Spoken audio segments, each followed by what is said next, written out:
in the summer of 1952, while Wall Street's most sophisticated analysts hunched over balance sheets in their mahogany-paneled offices, Nicolas Darvas was studying a thin strip of ticker tape between tango performances in a smoky Havana nightclub. The paradox seemed absurd on its surface. What could a Hungarian ballroom dancer, formally trained only in rhythm and movement, possibly understand about the intricate mechanics of financial markets that eluded Harvard MBAs and chartered analysts? The answer would revolutionize trend reversal trading. Within 6 years, Darvas transformed his modest $36,000 stake into over $2 million, using a method that defied every conventional wisdom. While seasoned professionals preached the gospel of buying low and selling high, Darvas did the opposite with devastating effectiveness. He bought stocks at their highest prices and rode them even higher. This counterintuitive approach wasn't reckless gambling but surgical precision disguised as madness. Darvas grasped something that eluded the smartest money managers. Confirmation beats prediction every time. While others tried to guess where markets would go, he waited for proof of where they were already going. His physical separation from Wall Street's emotional contagion became his greatest weapon. Touring across Europe and the Americas, he observed price movements with the same analytical detachment he brought to choreography. Markets, he discovered, moved in predictable rhythms, just like dance sequences. There were patterns within chaos, signals within noise. He relied on cables and daily papers, reducing information to two instruments that never lie for long: price and volume. When those moved in harmony, he acted. When they fell out of sync, he stood aside. The dancing fool had cracked a code through systematic discipline rather than insider knowledge. His triumph proved that success in spotting market reversals belonged not to the most educated, but to those with the psychological fortitude to act on evidence rather than hope.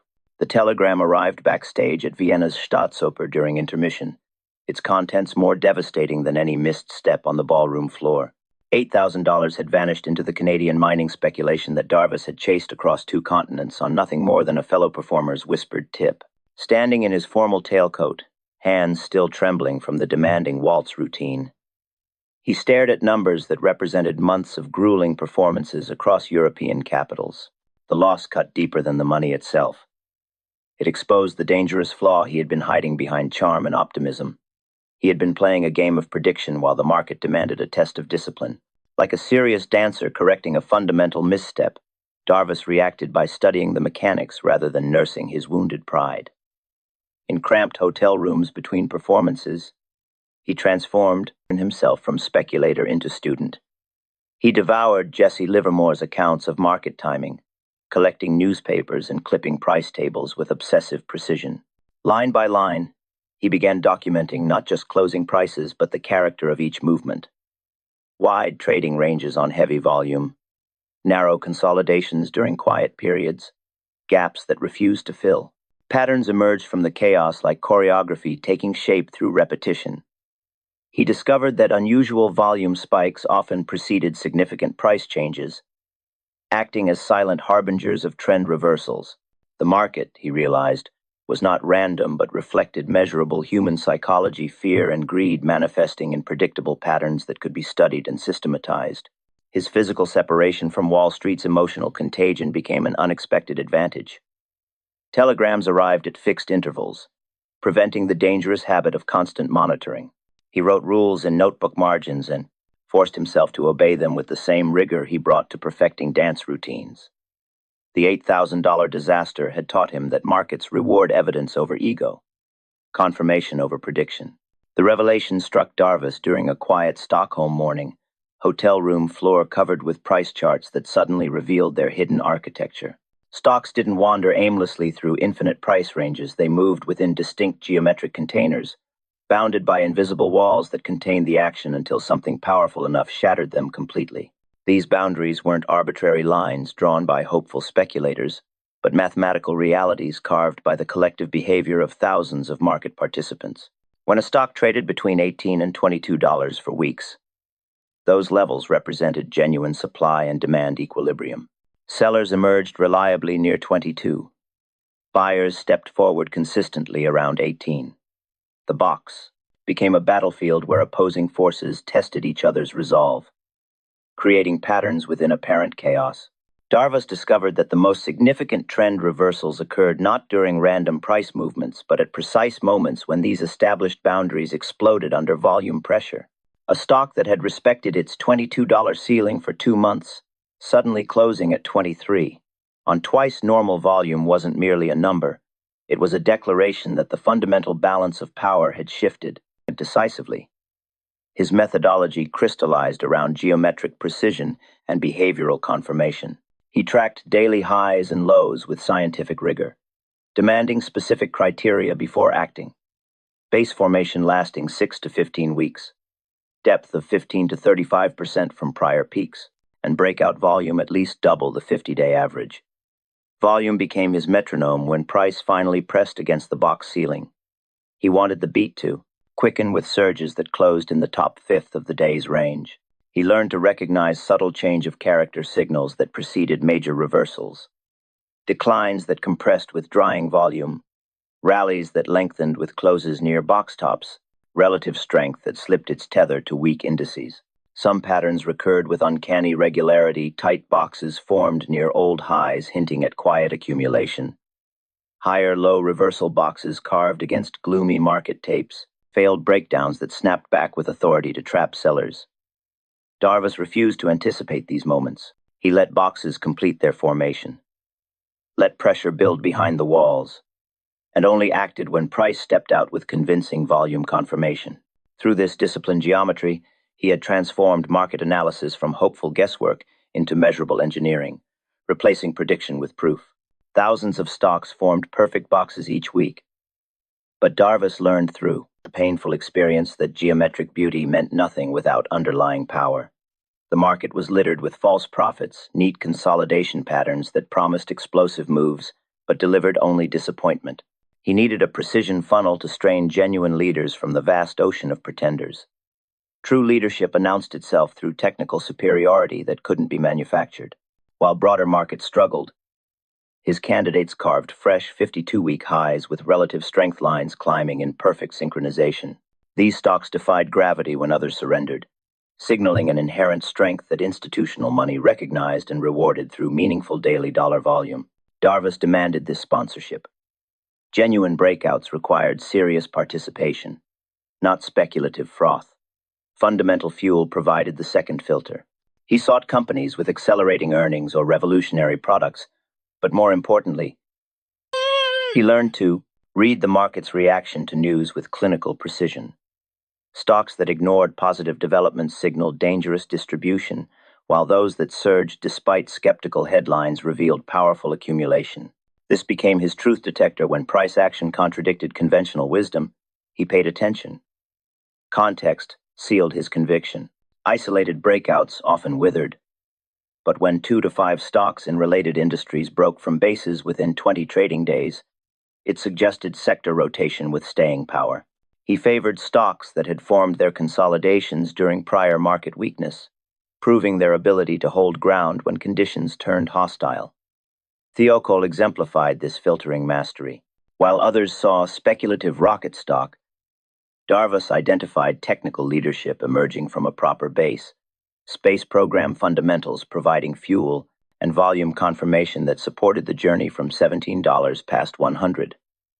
The failures taught equally valuable lessons. Low-priced rebounds after dramatic collapses rarely possessed necessary institutional quality, and one-day rumor spikes without proper base formation faded as quickly as they appeared.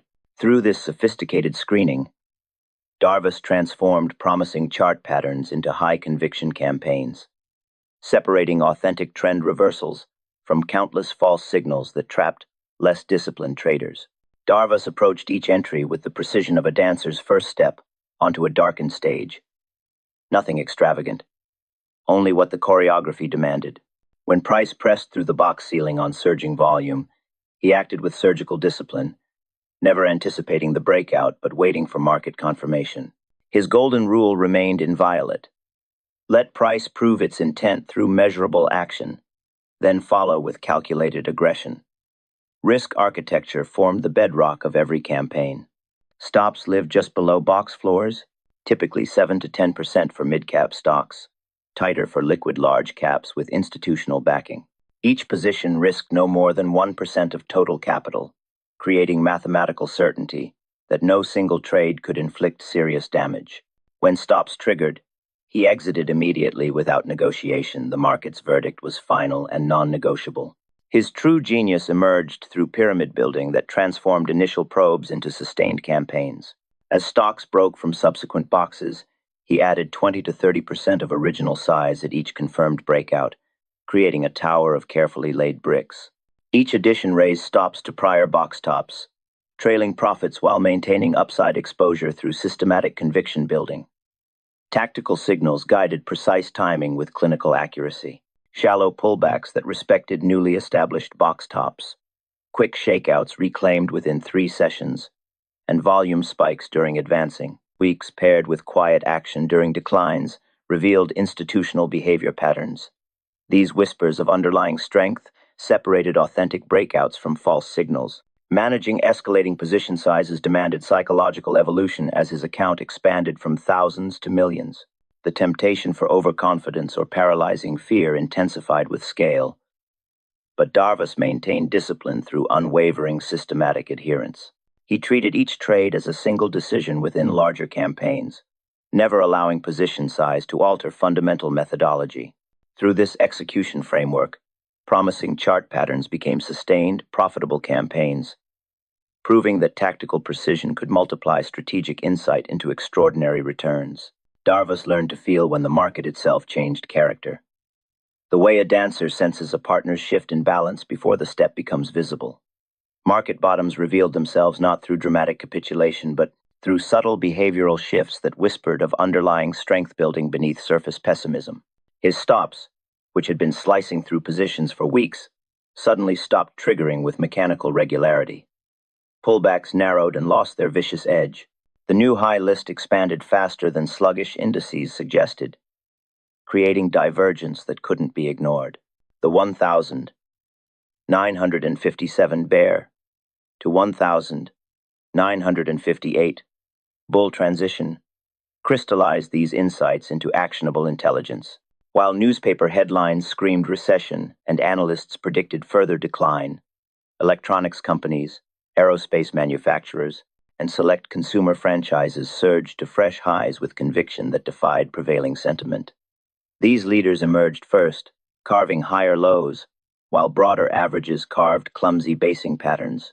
Failed breakdowns reclaimed key levels, sometimes in single emphatic sessions that trapped pessimistic sellers. Darvas recognized this divergence as regime change, rather than temporary anomaly. When multiple industry groups registered simultaneous volume-confirmed breakouts that held their ground instead of giving back gains, he understood the market was discounting future conditions while public attention remained anchored to past problems. Quality names began making higher lows on declining volume, while rallies lengthened with closes near resistance levels. His complete methodology synthesized individual stock analysis with broader market character assessment through disciplined weekly reconnaissance. He scanned systematically for 52-week highs accompanied by relative strength lines at peaks, verified fundamental catalysts, read change of character signals with clinical precision, and demanded volume confirmation before acting. Each step built upon market evidence rather than personal prediction. Through this framework, Darvas proved that ordinary individuals could achieve extraordinary results through systematic discipline and psychological fortitude to act on confirmation rather than hope, following market signals rather than emotional impulses.